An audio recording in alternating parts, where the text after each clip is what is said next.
Il-Partit Nazzjonalista u l-Gvern Alternattiv li jrid jindirizza tħassib u l-ġieħ tan-nies, partikolarment bl-isfidi li qed iġib miegħu l-għoli tal-ħajja.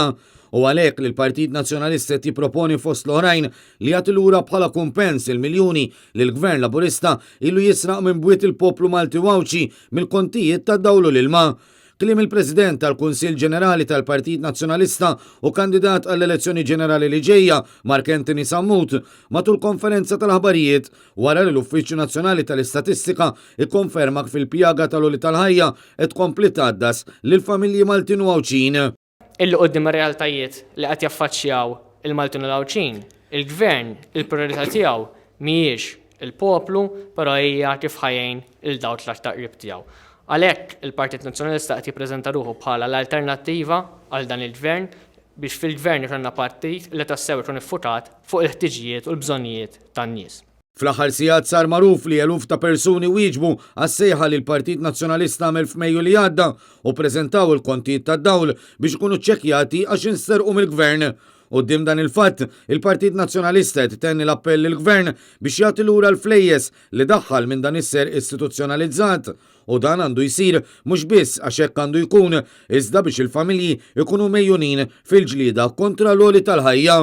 Mark Anthony Sammut spjega li quddiem din ir-realtà il-Gvern mhux talli mu qed jagħmel xejn talli baqa' jberbaq il-flus bħalma għamel ma' Chief of Staff ta' Chris Fern, Carmen Chantar, li qed tingħata 13,000 euro fix-xahar f'kuntratt approvat minn Roberta Bela u li minkejja li ġab il-kundanna tal-Awditur Ġenerali Fern qal li xorta jħallih fis-seħħ.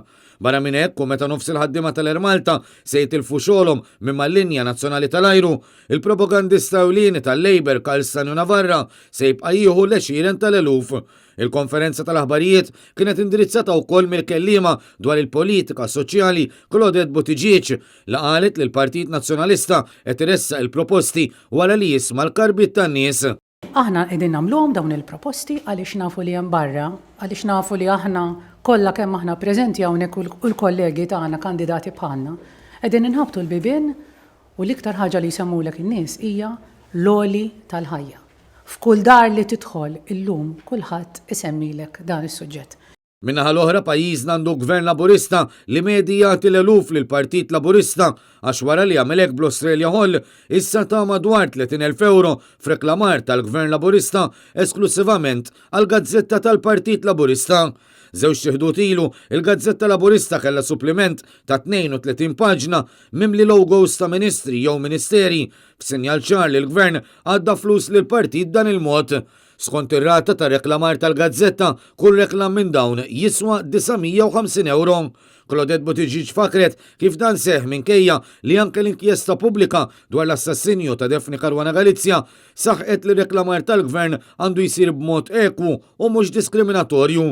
Minnaħa tiegħu il-kellim dwar il-ġlieda kontra l-faqar, Ivan Bartolo, qal li fil-waqt li l-Partit Laburista mhux jifhem li dawk il-familji li kollassaw quddiem l-għoli tal-ħajja, il-Partit Nazzjonalista qed ikompli jpoġġi lil bniedem fiċ-ċentru tal-ħidma tiegħu.